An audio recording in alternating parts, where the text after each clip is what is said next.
I was playing horsey with my kid when he told me I was doing it wrong. Then he said, "You're supposed to say daddy. Mommy's supposed to lift her legs, wrap them around Uncle's neck and say, 'Daddy, please, have mercy.'" The second he said that, my whole body went cold, like somebody had dumped a bucket of ice water over my head. I lunged over and covered Hao Hao's mouth. "Who taught you that? Who told you to say that?" Hao Hao got so scared by my face that he started crying. Struggling, he said, "Uncle Wang. He comes over to our house to play fighting games. Every time you're gone, Uncle Wang comes." They play the horsey game in the room, and they're really loud. Just then, I heard a key turning in the lock. The door opened, and Li Ting came back with groceries. "Honey, you're home? Why didn't you say anything? I would have bought a couple more dishes." After changing into her slippers, she came over to hug me. She smelled like fresh body wash, like she'd just showered. I stiffly dodged her hand, said I was tired from the trip, then lit a cigarette. My hand was still shaking. I asked, "Have we had any visitors lately?" Li Ting paused while untying her apron, then smiled. "Visitors? No. It's just been me and Hao Hao. We haven't even ordered takeout. I didn't want anything dirty." Then she bent down to put her heels in the shoe cabinet. Her dress rode up, exposing her pale calves and 2 ugly purple bruises on her knees. I knew exactly what those were. You get bruises like that from kneeling on something hard for a long time. At that moment, Hao Hao's little horsey riding motion kept replaying in my head. That night, while Li Ting was in the shower, I picked up her phone, entered the passcode from memory, and found every messaging app scrubbed clean, like she'd been living on a deserted island for the past 2 weeks. I used to work in data recovery, so tricks like that were child's play to me. 10 minutes later, I recovered her ride-hailing history. In the past 2 weeks, there were 8 trips, all to the same place. Building A, Jingsu Huating, home to the richest guy in the whole company, and my direct boss, Mr. Wang. I looked at sleeping Hao Hao, then at my good wife who had scrubbed herself spotless. I wasn't going to confront them. I wanted one chance to destroy them both. Early the next morning, I got fully dressed and said, "Honey, something came up with a company project. I need to head back out. Probably 3 days." Li Ting was making formula for Hao Hao. She turned around, and the surprise on her face was impossible to hide. "That sudden? You just got back yesterday." The second she heard Mr. Wang, her eyes lit up. "Then go, hurry, work comes first." She even took the initiative to straighten my tie, and it made my stomach turn. After I left, I didn't go to the station. I took a detour and bought a pinhole camera and a voice recorder. Once Li Ting took Hao Hao to his early learning center, I snuck back into my own house like a thief and set up 3 cameras, full coverage, no blind spots. Then I parked in a dead-end alley where I could avoid surveillance and still see my balcony. That afternoon, a familiar car pulled into the complex. The man who stepped out was Mr. Wang, the same guy who always called me brother. To avoid attention, he took the stairs. I turned on the feed on my phone and put in my earbuds. On the screen, Li Ting practically ran to the door. She was wearing a black lace nightgown I'd never seen before. Barely any fabric at all, the kind of thing meant for a lover. The door opened just a crack, and Mr. Wang squeezed inside. He grabbed Li Ting by the waist, and the two of them twisted around each other like snakes. Li Ting cooed, "You bastard, what took you so long? I missed you so much." Mr. Wang said, "I had to get that idiot husband of yours out of the way. I gave him a task he could never finish." As he groped her, he laughed. "That money-making machine is perfect for raising our son." I sat in the car, gripping my phone so hard my hand hurt. On the screen, they were already rolling around on the couch. She got on her knees and struck the exact same pose Hao Hao had copied. Looking at their half-naked bodies, I couldn't even cry. All I felt was a tidal wave of hate. The whole thing lasted just 3.5 minutes. Li Ting fixed his belt for him like a dog and said, "Mr. Wang, Hao Hao's turning 5. Aren't you, as his godfather, going to give him something?" Mr. Wang blew out a ring of smoke and lifted Li Ting's chin. "Relax, he's my blood after all. I won't shortchange him." The second I heard that, my head started buzzing. It felt like a sledgehammer slammed into my chest and I could barely breathe. Mr. Wang asked, "By the way, are you still giving him that stuff?" Li Ting nodded. "Every day. I mix a little into his milk. Too much ruins the kidneys and that idiot still thinks it's a calcium supplement. Once he's dead, everything he owns will be ours."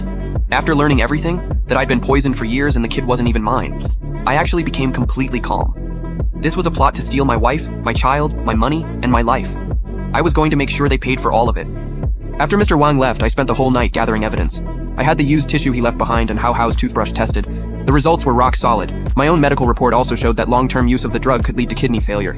I decided to save it all for Hao Hao's birthday party. The banquet hall in the 5-star hotel was dazzling. Li Ting was dressed to kill, wearing the diamond necklace Mr. Wang had given her. Mr. Wang sat at the head table, looking like some loving father figure. Friends and family all kept praising my happy family and saying how lucky I was to have Mr. Wang looking out for me. I smiled on the outside, but inside I was ice cold. Watching Mr. Wang get handsy with Li Ting under the table made me sick. Then the host invited me on stage to give a speech. I took the microphone, swept my eyes across the crowd, and connected my phone to the big screen. "Thanks everyone for coming. Today, besides the birthday wishes, I also prepared a very special gift." Li Ting looked excited, clearly thinking it was some expensive present, and she traded smug looks with Mr. Wang. I tapped open a folder called Beautiful Memories.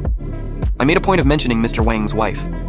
This memory is way too unforgettable not to share with everyone here, including Mr. Wang's wife, Mrs. Sun. The second Li Ting saw the thumbnails, her face went dead white, and she screamed as she rushed the stage. Mr. Wang dropped his wine glass. I sidestepped her and hit play.